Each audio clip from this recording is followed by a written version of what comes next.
Southeast Radio's Business Matters with Karl Fitzpatrick. Southeast Radio. Well, the best business ideas often come from a personal experience of a problem, and this was certainly the case for Dr. Aviva Cohen from seamlessCARE. Fundamentally, the solution has the potential to change the lives of non-verbal people and the support network around them. Dr. Aviva Cohen joins us now to tell us more. Aviva, you might start the interview by telling us about your own educational background. Of course. I went to Trinity College and studied mental and moral science, which is philosophy, pure philosophy, which I absolutely loved. So I ended up doing a PhD in philosophy and psychoanalysis. And then I went on to teach philosophy for a number of years. After teaching philosophy, I became a communications consultant and worked with companies like Car Communications, teaching business skills, presentation skills, time management. And it was then your own personal experience that triggered the idea for seamlessCARE. It was in 2006. I had just had my second baby, my second little girl, when my late husband, Steve, had a stroke. We had been practicing karate that morning, as we did every morning for the previous sort of 17 years. And by the evening time, he had such a severe stroke that he lost his cognition. He was paralysed on one side and he became nonverbal. So we had a totally life-changing experience. And that led me, I sat by his bed for literally years, just researching and trying to find ways to bring him back, trying to find somehow to get to talk to him again, to get him back for me and the kids.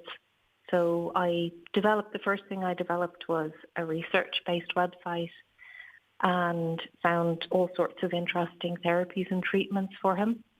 And then he was able to walk a little better after trying things like stem cell therapy, but he still had no speech.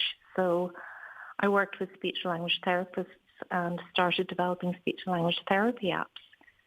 And from there, somebody heard me on the radio and they asked me to speak to some university students and groups. And I was introduced then to professors in UCD who invited me to do a postdoctoral research fellowship, which is what led me to the current research that led to the formation of seamlessCARE.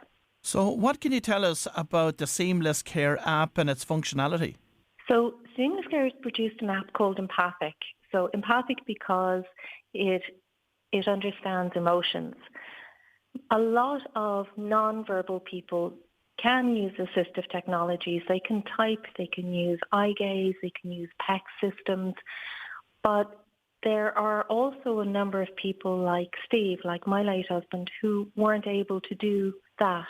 They weren't able to use recognition of pictures or to type easily or that sort of thing.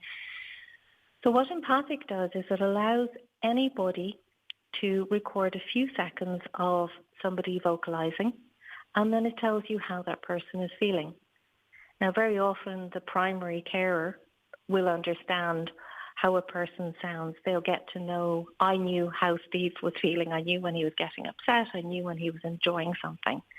But we had so many carers and assistants and visitors come in, and they didn't have any idea what he meant. Empathic, anyone can record a few seconds, and then the app tells you how they're feeling. And it can also be a conversation starter, which is really important for somebody who's nonverbal, where you can say, oh, I see you're feeling happy. I can see you're enjoying this. Let's do it again. So it's a way of supporting communication too.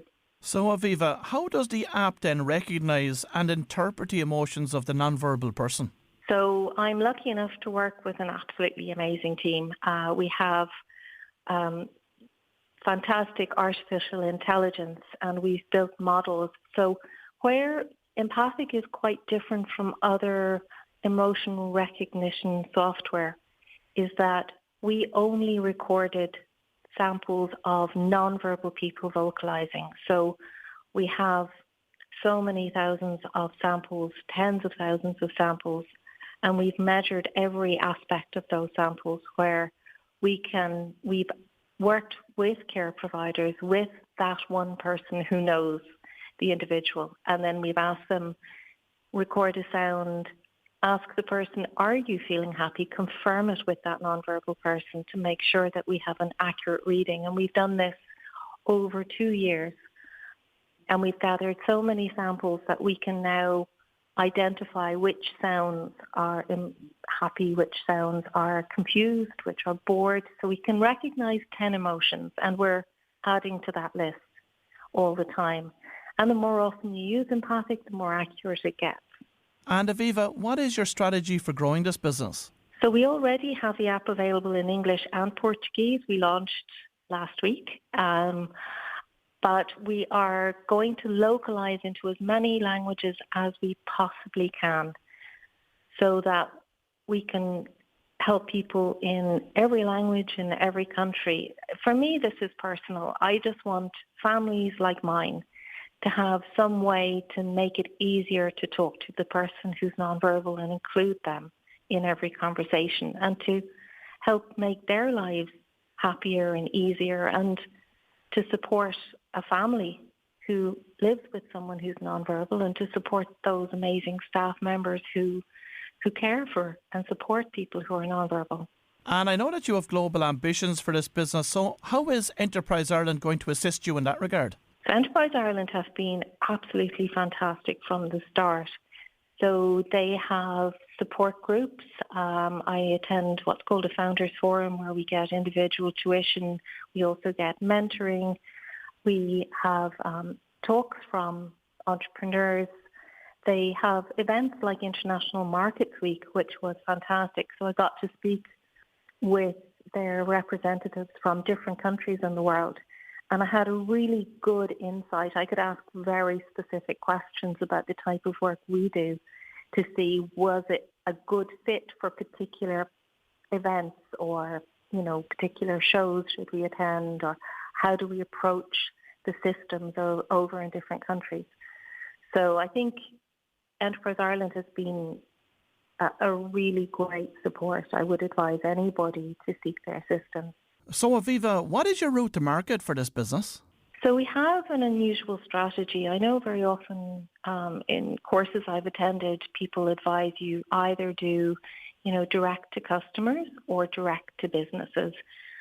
We're doing both, and we're doing both for very, very good reason. For me, as I said, this is personal. I want families to be able to use this at home. So we provide Empathic as an app. This way, it's allowing everybody to have access to the app. But we also sell it to businesses. So it's what's called an API, which is an application program interface. It's a little bit of code that will fit inside a system and allow companies, organizations to use it inside maybe a sensory room. So you can see if somebody's enjoying the experience inside the sensory room. Or if somebody's at home, you can have it as a sensor in their home. So we are making sure that it fits the real need of the people who actually will benefit from using Empathic. And what has been the greatest lesson that you've learned since starting this business? I've learned so many lessons, but one of the big ones is just tell the truth. If something is working, explain how and why it's working. But if something isn't working, be open and honest about it. We received funding, as I said, from Enterprise Ireland, and we could go to our mentors and explain to them when something wasn't going well for us, and then they would help us to find solutions. So I would say always be open and honest about things that are good and bad in your business, because once you recognise that, you can get real help to put things right if they're not working the way you want them to. Well, if you've just tuned in, that was Dr. Aviva Cohen from seamlessCARE, and it's great to see technology such as the Empathic being used to improve people's lives in a tangible way. Southeast Radio's Business Matters with Karl Fitzpatrick. Southeast.